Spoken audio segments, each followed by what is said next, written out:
Notre invité ce matin, Florence Parly, ministre des Armées. Bonjour. Merci d'être avec nous. C'est une première depuis que vous êtes ministre des Armées. J'en suis très heureux. D'autant plus que l'actualité mérite d'être commentée, plus que commentée. Le missile nord-coréen qui a été tiré, le dernier missile, est-ce que c'est une menace? Est-il une menace réelle ou un outil de dissuasion? Ce tir est une expression de plus, voire une provocation de plus du régime nord-coréen. Oui. Après des tirs balistiques qui avaient déjà survolé l'île du Japon, l'île d'Hokkaido, après des tirs qui avaient testé des têtes nucléaires. Oui. Donc on voit bien que ces opérations sont à la fois des opérations de démonstration et en même temps de démonstration d'une capacité à monter en puissance, puisque au fond, à chaque fois, nous sommes surpris par les capacités dont font preuve les nouveaux tirs. Donc, oui, la Corée du Nord progresse. La Corée du Nord progresse et progresse vite. Oui. Cet été, on pensait encore être à l'abri de ne pas être à la portée en ce qui concerne l'Europe ou les États-Unis. Ce tir, manifestement, montre que peu de villes occidentales échapperaient. La France serait à la portée de ces missiles nord-coréens? Personne ne peut dire que nous ne serions pas à la portée. L'Europe, comme les États-Unis, sont certainement à la portée de ces tirs. Ce que l'histoire ne dit pas, c'est si ce tir disposait d'une tête chargée ou pas. Oui.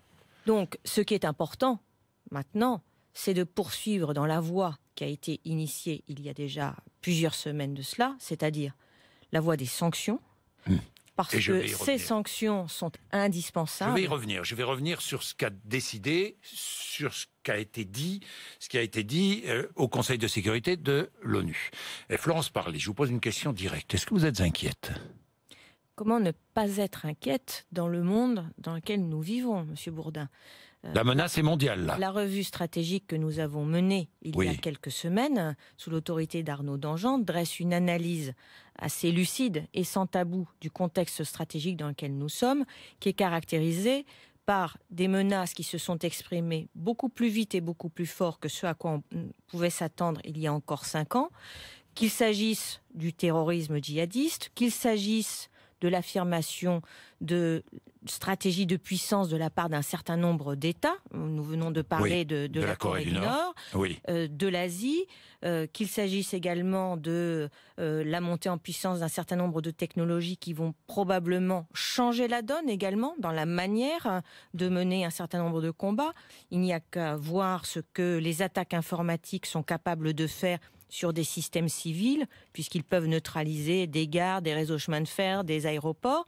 Et bien évidemment, la question c'est de savoir ce que de telles attaques pourraient produire si elles se ciblaient sur des systèmes de défense, de protection et de sécurité. Alors, Florence Parly, revenons à ce que disait le Conseil de sécurité des Nations Unies, de ce que disaient les Nations Unies.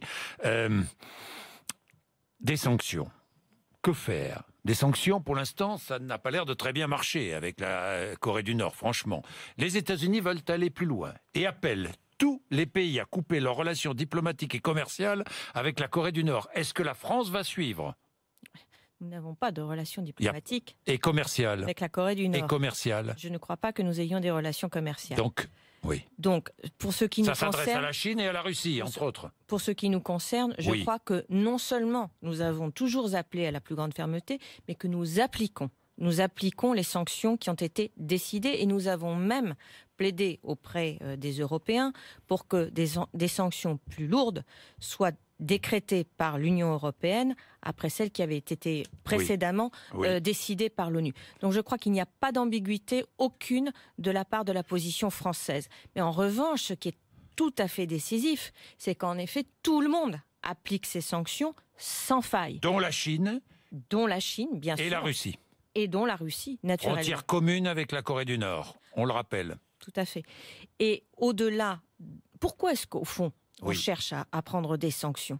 C'est parce que nous sommes persuadés que l'issue de cette situation de tension extrême ne peut être que diplomatique. Et donc, avant de parvenir à nouer un dialogue avec la Corée du Nord, il faut créer un rapport de force. Oui, mais la Chine souhaite le gel des exercices militaires conjoints entre Washington et Séoul, et en contrepartie, le gel des programmes militaires nord-coréens. Voilà ce que demande la Chine. Un équilibre pour ouvrir des négociations. C'est ce qu'on appelle une position de départ dans une négociation. La France n'est pas sur cette position. La France n'est pas sur cette position. La France est favorable à l'exécution et la mise en œuvre sans faille des sanctions qui ont été décidées. Notre monde est dangereux, dites-vous. La France est devenue le 3e exportateur d'armement au monde en 2017, derrière les États-Unis et la Russie. Faut-il s'en réjouir ? Je pense que ceci est le reflet du fait que le monde est dangereux, comme vous l'avez dit, mais aussi le reflet de l'excellence technologique française. Vous vous en réjouissez ? Dans ces industries de défense. Je me réjouis du fait que nous avons exporté 14 milliards d'euros de matériel de ce type. Ceci contribue fortement à rééquilibrer une balance commerciale qui n'est pas équilibrée en France. Et ceci contribue aussi à un tissu industriel, à des emplois en nombre en France. Et à nourrir des foyers de guerre. À permettre à un certain nombre d'États de se protéger et de se défendre dans un contexte dangereux. Mais je voudrais tout de même insister sur un élément, parce que, évidemment, c'est un sujet qui peut être présenté de façon très polémique. Mais la réalité, c'est que nous avons 4000 PME en France qui travaillent dans ce secteur et que c'est un secteur qui représente 200 000 emplois.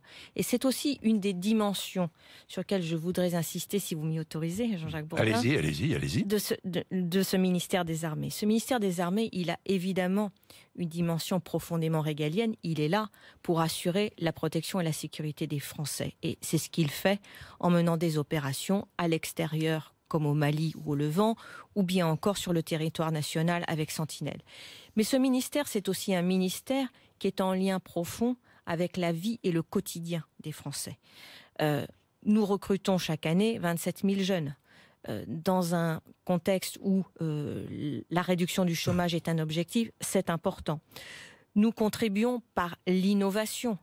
Nous contribuons à faire croître, émerger des start-up, des PME. Donc nous contribuons au tissu économique français. Et nous sommes aussi dans la formation, puisque nous avons des écoles. Bref, nous sommes un ministère qui est au cœur des préoccupations des Français. Et c'est aussi cela que je voudrais partager avec vos auditeurs, parce que parfois, et j'ai pu le constater moi-même lorsque j'ai pris mes fonctions, c'est un ministère assez intimidant. Intimidant parce que les militaires sont des gens qui sont engagés au service de la France. Ils vous intimident ? Ils ne m'intimident plus. Vous les admirez ? Mais j'ai été très, très impressionnée au départ lorsque j'ai pris mes fonctions, parce que ce sont des gens pour qui le terme engagement veut dire beaucoup, puisque c'est un engagement qui comprend y compris le prix de sa propre vie. Et je voudrais que les Français aient une vision ouverte et pas intimidante précisément, et qu'ils sachent que c'est un ministère qui est au plus près de leurs préoccupations. Et que, par exemple, pour des jeunes, c'est aussi une opportunité de carrière. Vous êtes en campagne de recrutement. On va. Absolument. Je vais y revenir, Florence Parly, mais j'ai 2 questions encore sur les ventes d'armes. La France va vendre des armes au Qatar prochainement. 12 Rafales supplémentaires, vous confirmez ? C'est en négociation, je sais. C'est un sujet qui est en négociation depuis de longs mois. Le président de la 300 République... véhicules blindés aussi. Des véhicules blindés en grand nombre, c'est aussi une négociation qui a lieu depuis de longs mois et dont on espère qu'elle pourra se concrétiser lorsque le président de la République ira au Qatar début décembre. Vous avez bon espoir. Je suis toujours confiante et je ne lâche rien. Bon, un mot quand même sur Donald Trump. Est-il vrai qu'il est sous surveillance ? Vous avez entendu parler de ça ? Est-il vrai que les hauts gradés, les militaires américains ont placé Donald Trump sous surveillance ? Je crois qu'il faut arrêter les fantasmes. Donc je pense qu'il faut surtout avoir à cœur de travailler en confiance avec l'administration américaine. Et moi, c'est ce que je m'emploie à faire avec mon homologue Jim Mattis. Ne vous inquiète pas, Donald Trump, dans ses réactions, dans ce comportement. Je suis en très grande confiance avec mon homologue Jim Mattis. Avec lui. Avec lui. plus qu'avec Donald Trump. Ah, mais je n'ai pas de relation directe avec Donald Trump. Non, mais vous faites confiance aux militaires américains. Je fais très confiance au Pentagone et nous avons, je crois, des relations de confiance réciproque.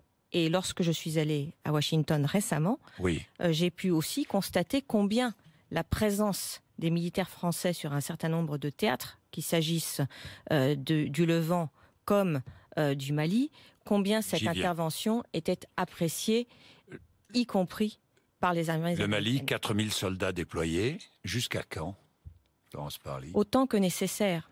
Et donc la question que nous posons et sur laquelle nous travaillons en ce moment est de faire monter en puissance la capacité des Africains eux-mêmes à gérer les questions qui touchent à leur propre sécurité. Je suis allée au Forum de Dakar il y a quelques semaines et ce que j'ai entendu, c'est que les Africains souhaitaient prendre en charge de plus en plus ces questions. Ce sont eux qui le disent. Et donc, que faisons-nous? Nous agissons pour que, dans cette région du monde, le Sahel, eh bien, les 5 pays qui sont principalement concernés par le terrorisme ambiant puissent constituer une force conjointe, qu'on appelle la force conjointe du G5 Sahel, qui a besoin non seulement d'être soutenue, formée, ce que Barkhane fait, mais qui a aussi besoin d'être équipé, qui a besoin de contributions financières. Et donc, il y a eu une première réunion qu'on appelle les bailleurs de fonds pour obtenir des contributions de tous les États qui sont volontaires pour cela. Et nous allons recommencer très prochainement parce que pour l'instant, le compte n'y est pas tout à fait. Donc c'est très important de poursuivre dans cette voie. Il va aussi trouver de l'argent pour la fameuse task force évoquée hier, annoncée hier par le président de la République en Côte d'Ivoire. L'Union européenne, l'Union africaine, l'ONU vont participer à cette task force pour démanteler les réseaux en Libye. Avec qui, comment? Des militaires, des policiers, comment? Alors, ça fait partie des choses qui devront être réglées dans les tout prochains jours, bien sûr. Des interventions militaires, une intervention militaire, non, des actions de police sur place? Naturellement, ce sont des forces de sécurité qui devront intervenir, mais il y a aussi la mobilisation de l'ensemble des services de renseignement pour faciliter ces opérations. Donc des soldats français iront intervenir ou des policiers français iront intervenir en Libye pour justement démanteler ces réseaux? À ce stade, je ne pense pas que les choses soient conçues comme cela, mais nous allons y travailler avec l'ensemble de nos partenaires. Parce que ce qui est important... À terme, c'est ce qui se passera. Ce qui est important, encore une fois... Une force européenne, par exemple, d'intervention. Vous allez très vite en besogne. Non, mais je veux savoir, parce qu'on veut savoir. Les Français veulent savoir, Florence Parly. Ce que le président Macron souhaite, c'est qu'en Libye, il soit mis un terme à cette situation qui est humanitairement inacceptable et que l'on puisse aussi permettre aux Africains de vivre dans leur pays dans des conditions décentes. Donc c'est à la fois une action permettant de sauver en quelque sorte des personnes qui se trouvent dans une situation inacceptable au regard du droit humanitaire, et puis d'autre part créer les conditions d'un développement économique en Afrique, qui est un continent qui est plein d'atouts, plein de ressources, avec une jeunesse extraordinaire, mais dont il faut parvenir à tirer le meilleur, afin que les Africains puissent vivre, se développer sur leur propre continent. Et je crois que c'est le sens des discussions qui ont eu lieu à Abidjan hier. Les djihadistes français en Irak et en Syrie, je me souviens ce que vous aviez dit, si des djihadistes périssent en Syrie, tant mieux. Avez-vous tout fait jusqu'à l'élimination physique pour empêcher des djihadistes de revenir en France?